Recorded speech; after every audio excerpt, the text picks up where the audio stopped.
As a constitutional law attorney, former senior legal advisor and personal counsel to President Donald J. Trump, Jenna Ellis believes in the rule of law and the importance of integrity in our elections. And she's ready to tackle the big cultural and legal issues facing America. This is the Jenna Ellis Show.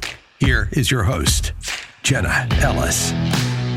Hello, friends, and welcome to another episode of the Jenna Ellis Show. I'm Jenna Ellis, and if you have been like me and probably most of the world over the last few days since Sunday afternoon, you have just been so absorbed in this story of the Titan Submersible and what has happened to the 5 men who boarded that vessel to go down and view the Titanic that disappeared on Sunday afternoon. So what could have possibly happened? Where are we at right now? The latest reports are showing that there is some type of debris field that the U.S. Coast Guard is now navigating.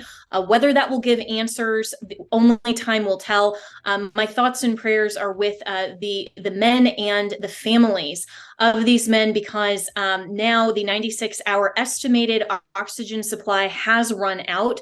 So the further we go, the more unfortunately this looks like it won't end in a search and rescue, but more of a recovery mission if the vessel is found. So joining me in just a moment is Ray Alexander, who is a former member of the U.S. Navy and has sonar and submariner experience. And this is a fascinating conversation with him. We really get into a lot of the values of maritime principles and contemplations of where regulatory laws should go in terms of search and rescue for these types of really reckless unfortunately, tragedies. And so I think this is a conversation that is really worth having. It's a difficult one. Law and policy always is.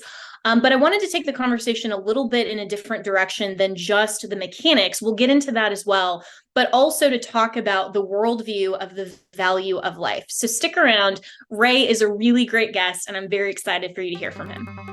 With inflation, the banking world collapse, and everything that Joe Biden is doing not to protect America, you need to make sure to secure your financial health, especially in retirement. And hey, if you're a millennial like me, that actually is sooner than you think. You need to start now, even if you are a millennial or a Gen Zer, to make sure that your financial health is actually healthy when we get to retirement. And Legacy Precious Metals has a revolutionary new online platform that allows you to invest in gold and silver online in real time. In a few easy steps, you can open an account online, select your metals of choice, and choose to have them stored in a vault or shipped right to your door.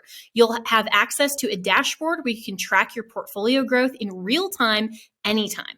You'll see transparent pricing on each coin and bar, and this puts you in complete control of your money.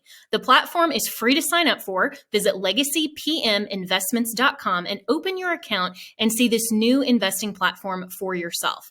Gold hedges against inflation and against a volatile stock market.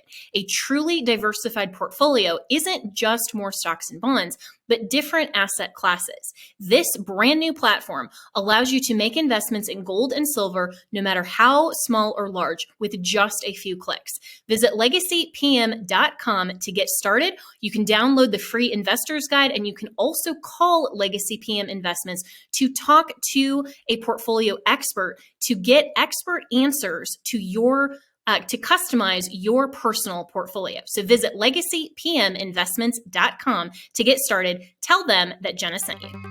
All right, so joining me now to discuss all of this and more is Ray Alexander, who is a retired sonar technician and supply corps commander, and also has experience in submarines and is just an expert in this field. And Ray, I so appreciate your time. I actually met you through Twitter because I had joined one of the Twitter spaces last night that was talking about this story of the Titan Submersible. And I found your commentary to be so helpful in answering a lot of questions that I had. So thank you so much for being willing to come on today and share your expertise and insights. Of course, yeah, I'm humbled that I could contribute in kind of any small way.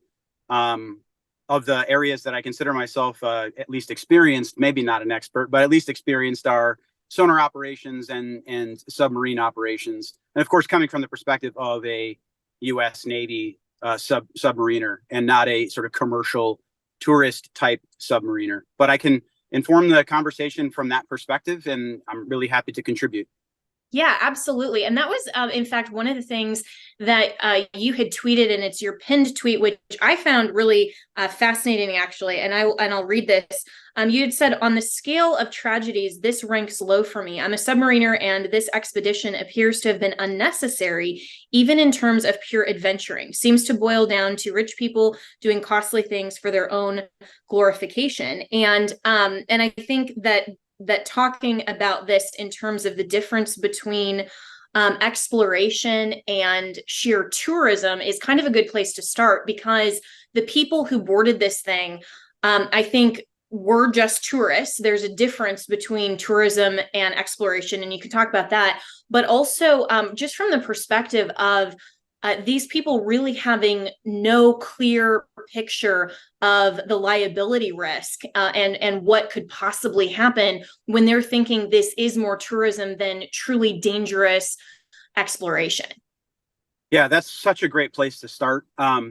And I know that tweet may ring harshly in some folks' ears, but that is because as a submariner, there have been many steps in my career where I made a conscious decision to put my life on the line and to make that cost benefit risk analysis. Even just joining the military, we decide whether or not we are willing to put our life on the line for our country in the protection of our country, our Constitution, and our core American values.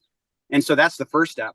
Then you volunteer to go on submarines, and that's another sort of voluntary decision. Submariners or submariners are we volunteer twice. We volunteer to join the Navy, and then we volunteer to join the submarine force. And at both points, you have to consider whether or not what you're doing, whether or not you're willing to lay your life on the line for those causes.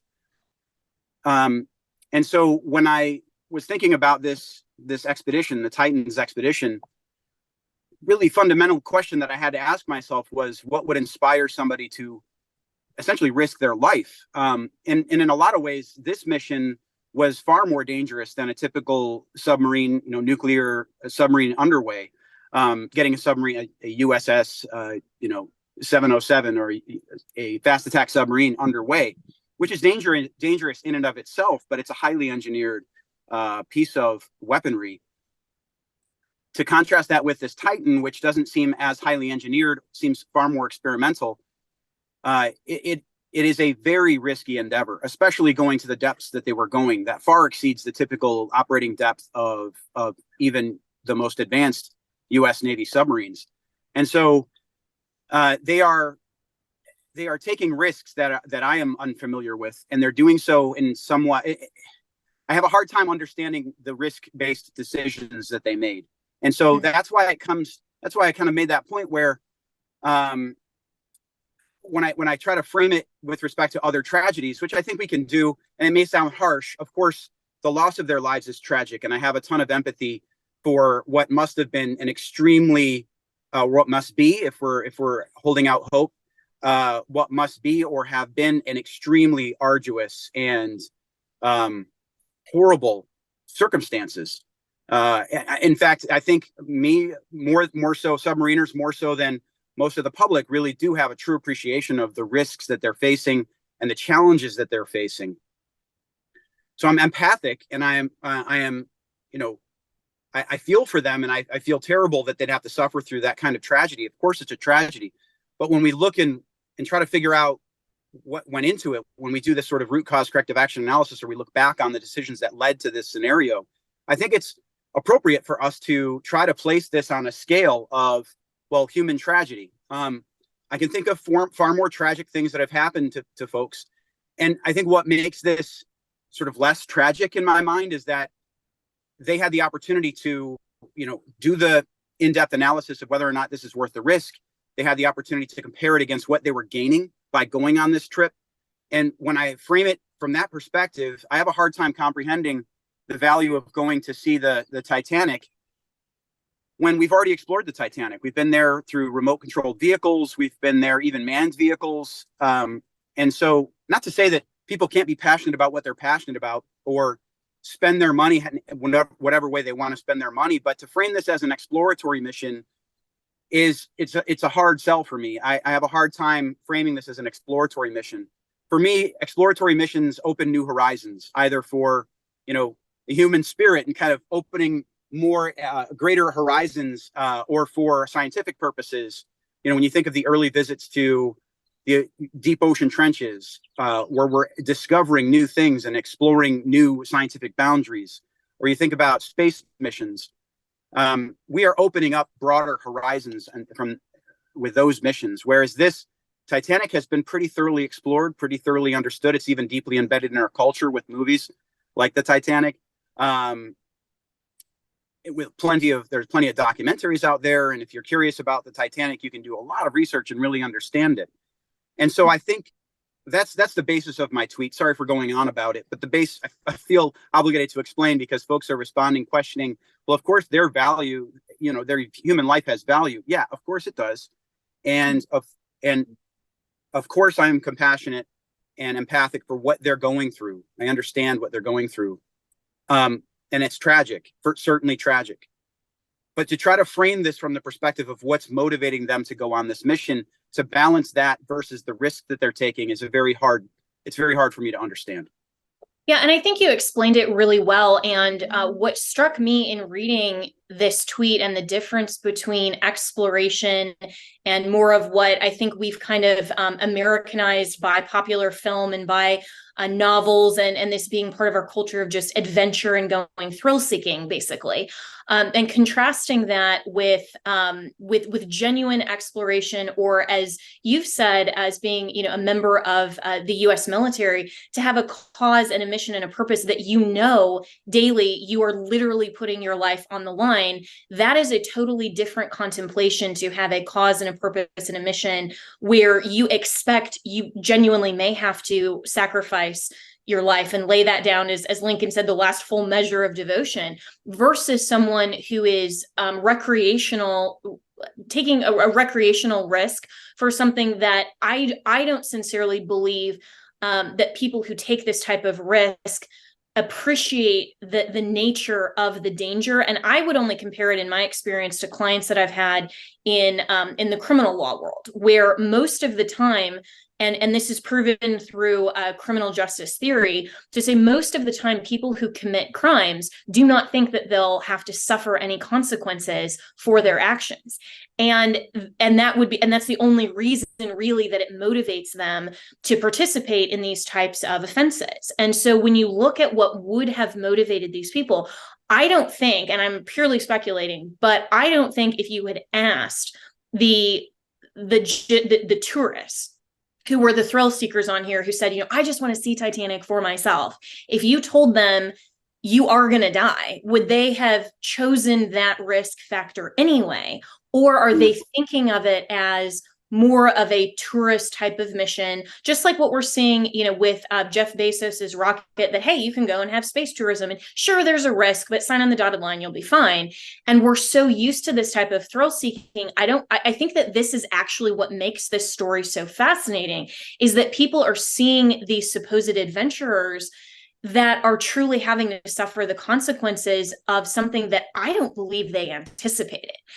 So how is this then, in the greater perspective of what's become a cultural phenomenon over the last week, in your mind, as someone who appreciates the consequences and the nature of truly deep sea, not only exploration, but defending your country, what would you say to people who maybe the thrill seekers and the adventurers out there, they're watching this in sheer horror? Well, my advice would be, or my perspective that I would share with them. And by the way, I just want to note that these are all my personal opinions. I don't represent, the U.S. government, the Department of Defense, the Navy. These are all my personal perspectives and opinions from the perspective of a retired submariner and a sonarman, which I take some pride in. As you should, and thank you for your service. Oh, well, the service has been my honor to serve. It's been a tremendous opportunity to have served my country. For folks that are adventure seeking, you need to do your due diligence. You need to know what you're getting into. You need to do very thorough research. For example, if my family has visited Mexico a few times, and of course nothing against Mexico, but we had the opportunity to say do zip lining, and I wouldn't want to bring my family on a zip line tour in Mexico, purely because I'm in a foreign country and I don't know the laws that apply, and I can't do the research, the due diligence that I would need to do to make sure that it's a safe, a safe company to do it with. We see, footage from at depth. They probably have a very poor understanding or comprehension of the differences between, let's say, 100-foot deep tourist submarine ride and a 13,000-foot deep submarine ride. The two are qualitatively different, not just quantitatively, but qualitatively different. The amount of engineering that has to go into a pressure vessel that goes to 13,000 feet, an operable pressure vessel, a navigable pressure vessel, something that you can control, versus a pressure vessel or a submarine that goes down to 80 or 100 feet. There's a dramatic difference in the engineering differences between those two vessels. And so maybe people equate sort of shallow water submarine tourist trips with 13,000-foot submarine tourist trips, and they shouldn't do that. There is a dramatic difference, and I think this story will help inform folks into the future.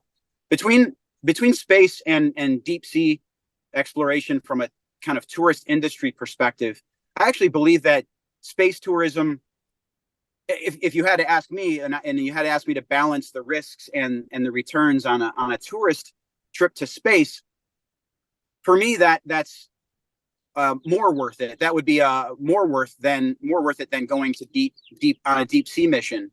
By going to space and by exploring the technologies necessary to sort of commercialize space exploration, I think we are making meaningful developments in the technology necessary to explore further horizons. From a deep sea perspective, we've essentially already have the technology necessary to explore deep ocean trenches. The deepest ocean trench, the Marianas Trench, has been explored. And so while there may be a modicum of value, I think most of the value in exploring deep ocean is sort of more mineral extraction and sort of industrial purposes. But for space, there are broader horizons, and I think there is sort of that fundamental drive for human exploration and the excitement that it creates in the human heart. And I think that's okay. I think that's a good drive. And I think from that perspective, from my perspective, I think space exploration is more worth it than deep sea sort of tourist exploration. Mm-hmm. That makes a lot of sense, and I would agree with that. Just as a casual observer who's never been to the deep sea or to space, but to say in terms of just exploration of where our funding perhaps should be, or kind of this the last frontier as we kind of consider space, and to see, are there other things that we could look at and explore and discover about the universe around us. Those things are still yet to be known, and some of this in terms of tourism, I think, is still very different from when you're talking about experts going out on a mission for a specific reason to explore. And certainly man's drive to learn about the universe to which he's presented. I mean, I'm a Christian, and so I believe that, we live on a planet that has been precisely fine-tuned to allow us to discover truth and discover the person of God, and to know our surroundings and discover not only creation, but our creator. And that type of drive in the heart and soul of man is to truly learn more about why we're here and the bigger questions of life that we can see through the lens of nature and of nature's God. All of that is amazing. And to contrast that to more of the thrill seeking and some of the tourism, I think that there is a different weight and measure to be applied to those two very distinct purposes. And so when we're talking about this specifically and the OceanGate, I want to shift gears a little bit to talk about then this particular technology, because as we are discovering new ways to explore, and even new ways for tourism, at least as far as we have seen right now, what the OceanGate company was doing was completely against all regulations. That this owner had gotten a letter even from all members of, and I don't know if that was a government body or a regulatory agency, but just saying, we're very concerned about this. And he was trying to invent something new, and I give him credit for that. But will this incident, in your mind, at least take the industry back a little bit in terms of ocean genuinely exploration industry, not just tourism, which I hope at least is foreclosed in the interim until there are safety measures? But is this going to set back some of the things that the government, or that even genuinely good companies that want to do some of this other exploration for good causes? Will this set those things back? I don't think so. I think this, in this instance, my understanding of the Titan is that it was classified as an experimental vehicle, which is what allowed them to be uncertified as a commercial vehicle. And so, and that also, unfortunately, I think is what introduced a lot of the risk that OceanGate accepted on behalf of its customers. So no, I don't think. I think it's such a sort of a niche scenario where it won't affect qualified or certified industrial operations, maritime operations, or certainly not government operations. I really don't think it'll set any of that back.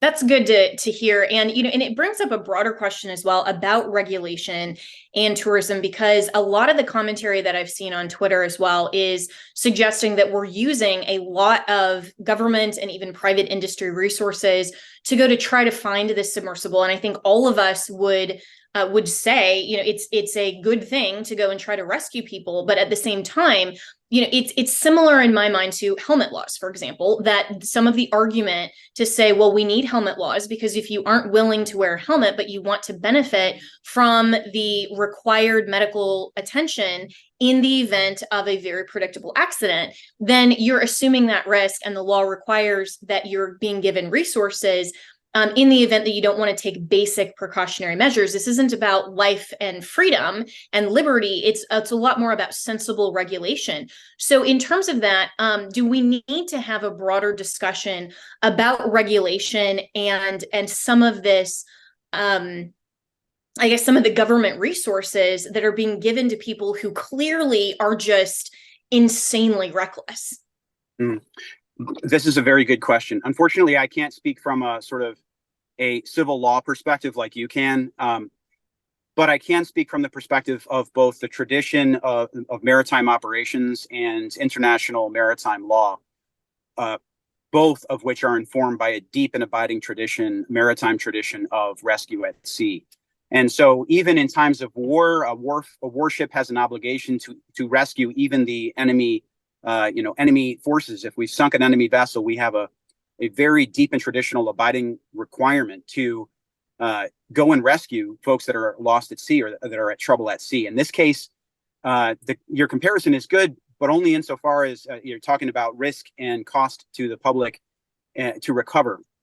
But the obligation of the mariner to rescue at sea is one of the deepest, most fundamentally embedded values that mariners have. And so we will go to every extent to try to rescue these folks, regardless of what motivated them to be in the position that they're in. That being said, we talked a little bit about earlier explorers, going to, let's say, the poles or doing long expeditions at sea. During the age of exploration, those were times when there weren't government resources sufficient to go and rescue these explorers from situations that they got themselves into. Now we are in a time when there is sort of this obligation to go and rescue folks that have gotten themselves into a dangerous situation. So I do believe that there needs to be a broader conversation about, in a pragmatic trade-off-based conversation about how far, the extent to which, we shall go in rescuing people from poor decisions that they may have made. And it's a harsh conversation. It's a conversation that I think the general public has a struggle engaging in that conversation, because, you hear folks even during COVID where every life, is worth infinity, right? Every life is worth, and of course, every life has value. But when you start to get into these sort of pragmatic trade-off conversations about how far should we go to recover folks from their own poor decision-making, you get inevitably into that conversation. However, like I said, the significant difference here under these circumstances is that, and I don't think I would never advocate getting away from that tradition where rescue at sea is so important. I mean, looking at your background reminds me of looking at the open ocean from the periscope of a submarine or from the deck of a submarine, and it's a lonely and empty place. And there are more people traveling across that very lonely and empty expanse, and folks that don't really know how dangerous it is. There was recently a video that went viral of a teenager who was being reckless and fell overboard, and I don't believe they found him. And it kind of boggles most people's minds, where why couldn't you find him? It seems easy. Go look out over the ocean. Well, even as a person, his profile is so low, and even in low seas, you just can't see the person unless they've got a beacon on them where they can be found. It's easy to be lost at sea. Yeah, and so in this sense, I think here in this case, education will help. Unfortunately, and very tragically, this incident will help inform the public about the risks of open ocean and deep ocean voyages. And so, if we can learn our lesson from this, I think educating the public will be one lesson that we learn. I do think pragmatic decision making in how much resources we dedicate, however, informed by that obligation to rescue at sea.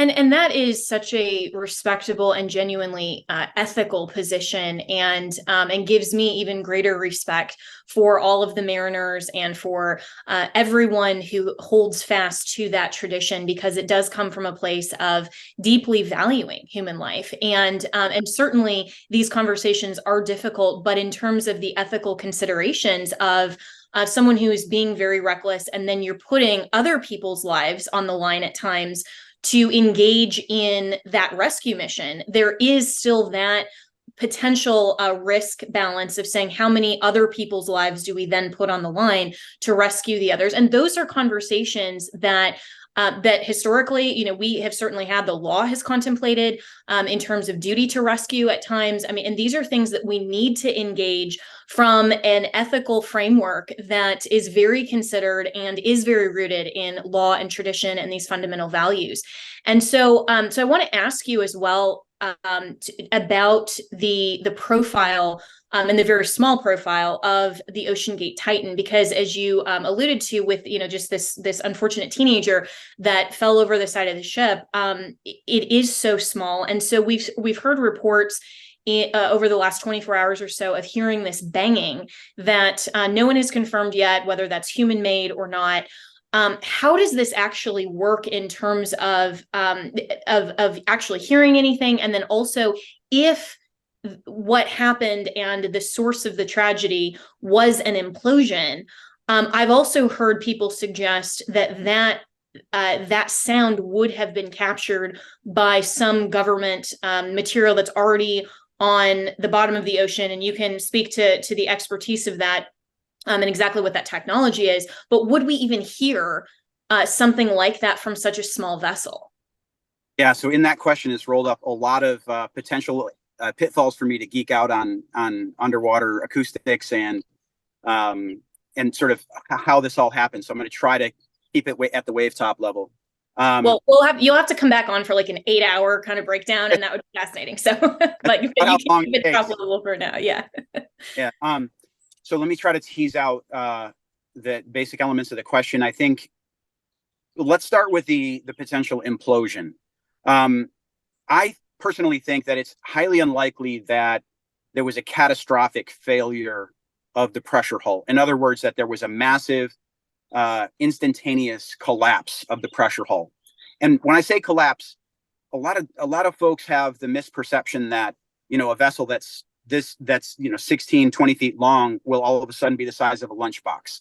That's not how collapse at pressure works when you're in deep sea, deep ocean.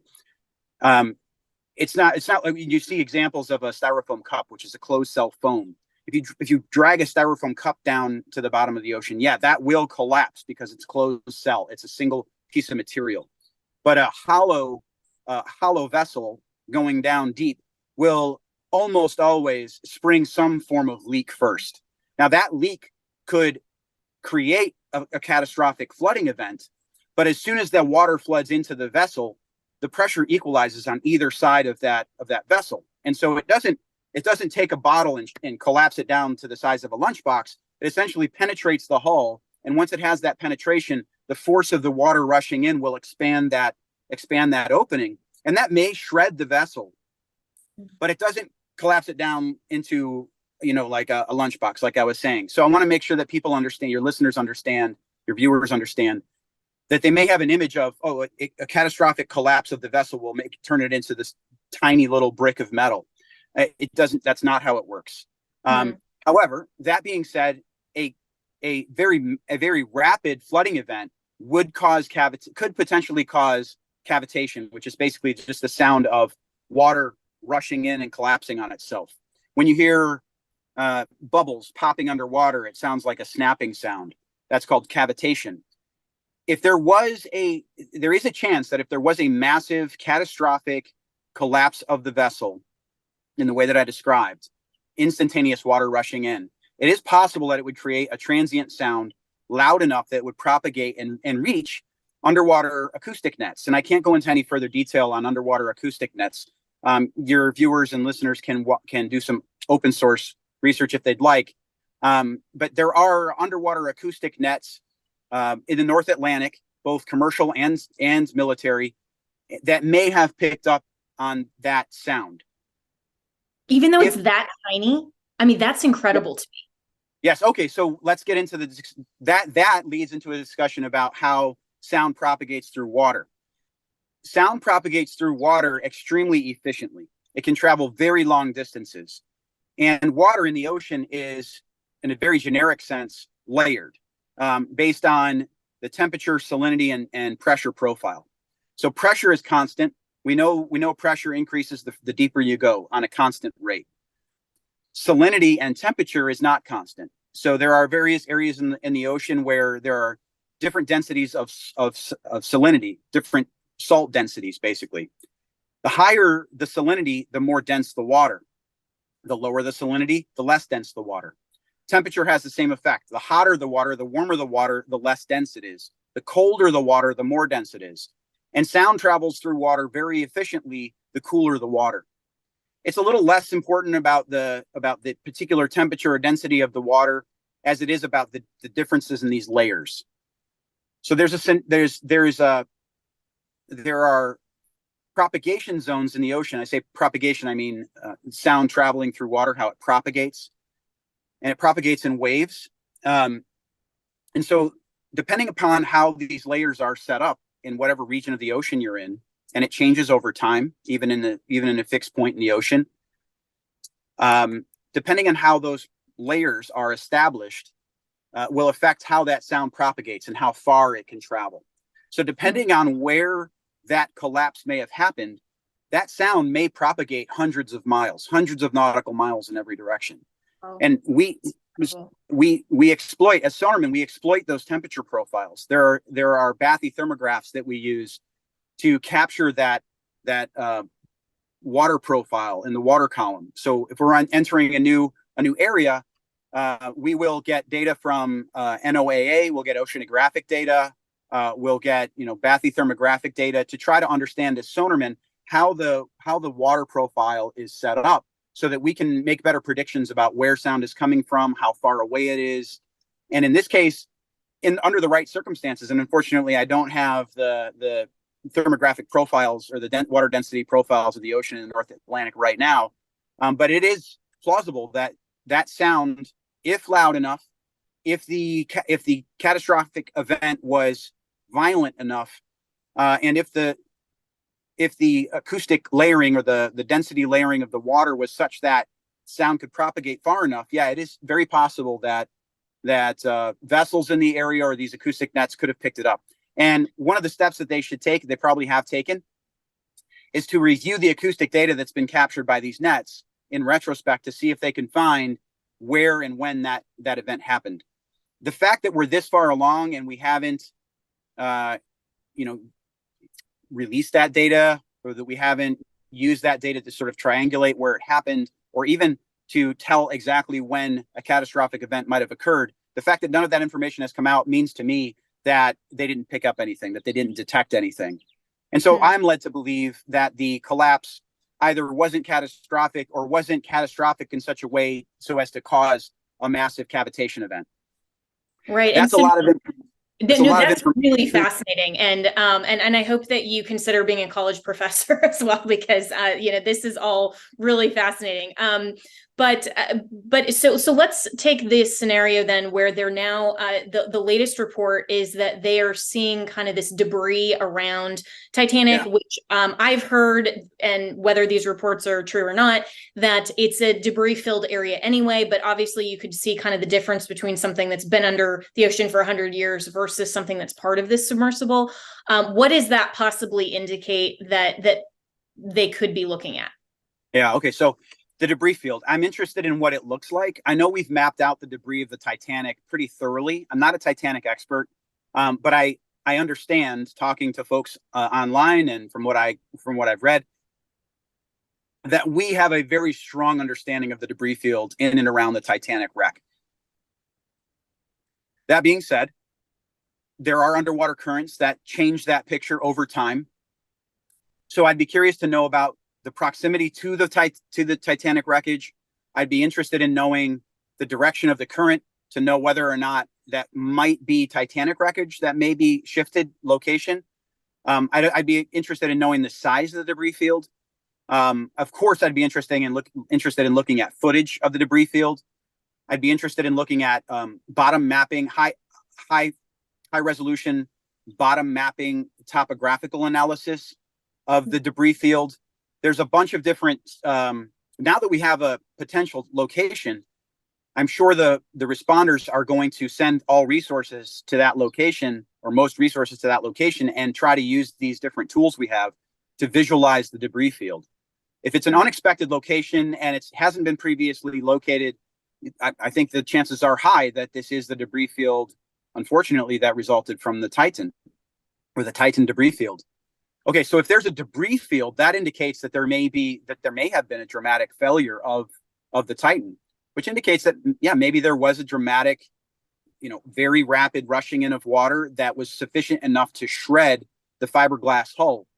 To be honest with you, when I think through the potential scenarios of the folks on board, as tragic as it is, that scenario is actually more relieving than in the other potential scenarios involved.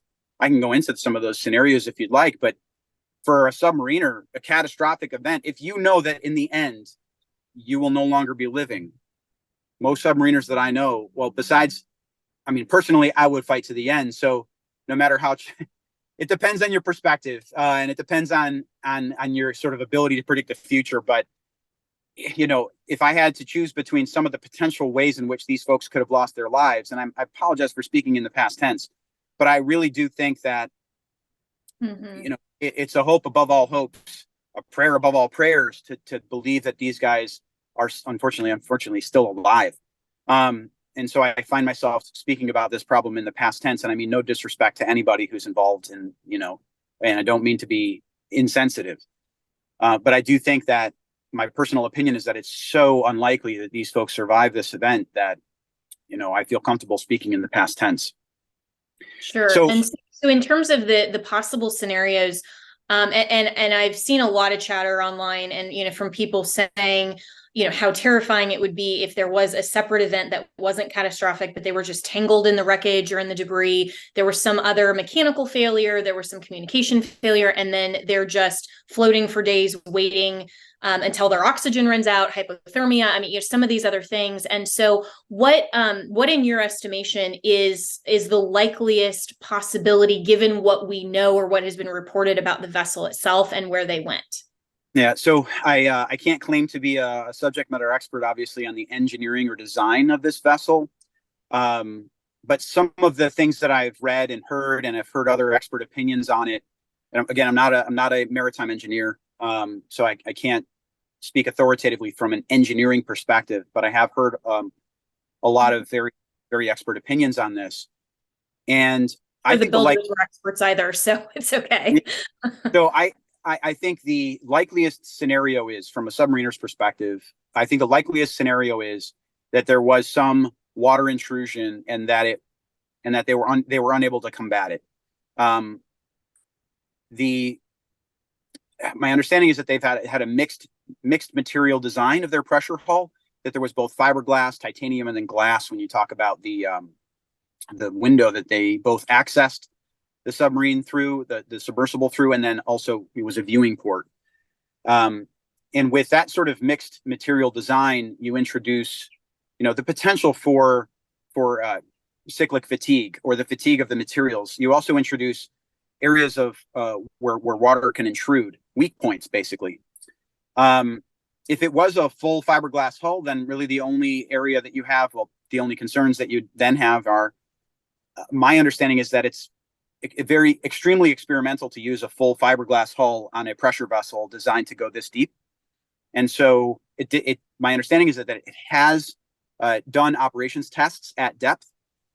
But then you start to talk about, well, what about material fatigue?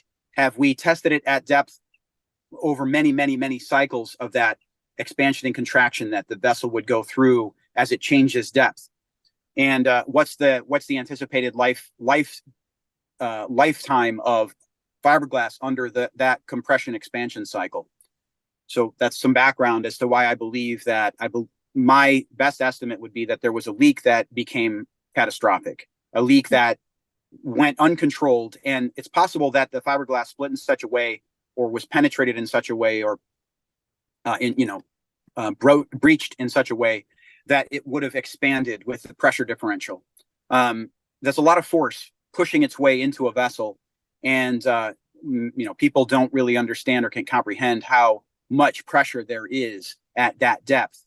Even just along the way, even if the catastrophic event happened somewhere en route to 13,000 feet, to give you some context, our deep submersible rescue vehicle in the United States fleet has, I think, a rated depth of rescue at about 2,000 feet.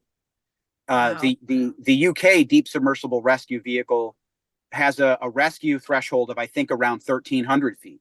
And so you're talking about depths 10 times that. This sort of gives you a sense of really, truly how deep that is. So anywhere along that column, if there was especially as the deeper they got, anywhere along that, a leak through that fiberglass hull would have almost inevitably become catastrophic. And that makes so much sense. And I heard someone describe this in the Twitter space yesterday as taking the weight of an elephant and putting all of that weight on your pinky to give you kind of some idea of how much pressure. And that was a stark visual, at least for me, if that's even remotely close to this. And Ray, you've been so generous with your time. Thank you so much. And I could ask you a ton more questions. But the last question I have for you before I have to let you go, and again, I so appreciate this. So if there was this event that in your estimation is probably the most likely, and that makes a lot of sense, if they find some of these pieces of the submersible, would they be able to know just based on the debris or how they find it, what happened? Like, will we get closure to this whole tragedy? From a salvage and recovery perspective, salvage and recovery of the debris field will be a challenge. There's a lot of things, a silt at the bottom of the ocean. There's a lot of currents that could have blown swept away some of the wreckage. I'm sure they will do their due diligence on trying to collect as much as possible and piece it together. And there are some extremely brilliant people who would be working on that problem, I'm sure. So it's hard to estimate their ability to sort of tease out the cause. If they're able to recover a significant amount of the debris field, I believe they should be able to find the root cause of the failure, especially if it was a catastrophic breach of the hull. If it was a more nuanced technical issue, equipment failure issue, they may have trouble trying to figure that out, especially if they can't recover all the parts. I think the equally interesting is the regulatory and legal questions that surround this case. And I can't speak to it. But I think that's where we can really add a ton of value by doing that sort of, your folks of your background and folks that are a lot smarter on the regulations involved than I'm really, really curious about how that happened and how we can inform our laws and policies to help prevent such a terrible and tragic incident in the future. When I think about this trip, you compare it against other risky tourist type missions. Like, I think the best comparison can be made to a trip to the Himalayas, right? So you're going to go try to climb Mount Everest. Anybody who knows enough about Mount Everest knows that people have died on Mount Everest, and it's an extremely dangerous mountain climbing operation. And people will prepare and train themselves in advance for a year or more to train themselves to go up and to try to ascend Mount Everest. People don't have the same respect. I think after this incident, they'll have a similar respect for deep sea tourism. And I do think that sort of more touristic type, shallow water submarining, people don't translate the true differences between 100 feet and 13,000 feet, which kind of seems to me to be something that should occur to them and not require a deep understanding of submarining. But, this will help. Unfortunately, a very tragic event, but hopefully this will help save lives in the future. Yeah, absolutely. And that, I think, is exactly the direction that the conversation needs to head once this either becomes available in terms of we found at least part of the debris, so it becomes more of than just the mission to recover rather than search and rescue. And unfortunately, my hearts just go out to the families of these people. And anytime there's a loss of life, as you've mentioned as well, is a tragedy.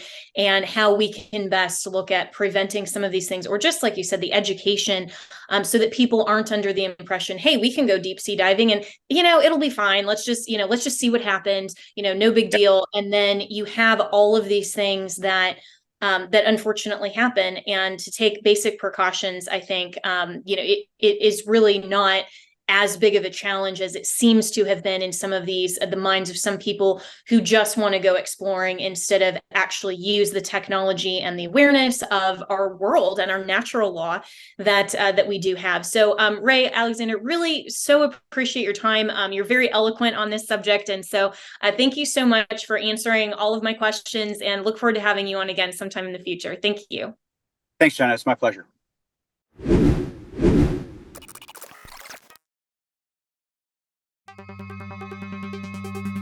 With inflation, the banking world collapse, and everything that Joe Biden is doing not to protect America, you need to make sure to secure your financial health, especially in retirement. And hey, if you're a millennial like me, that actually is sooner than you think. You need to start now, even if you are a millennial or a Gen Zer, to make sure that your financial health is actually healthy when we get to retirement. And Legacy Precious Metals has a revolutionary new online platform that allows you to invest in gold and silver online in real time. In a few easy steps, you can open an account online, select your metals of choice, and choose to have them stored in a vault or shipped right to your door.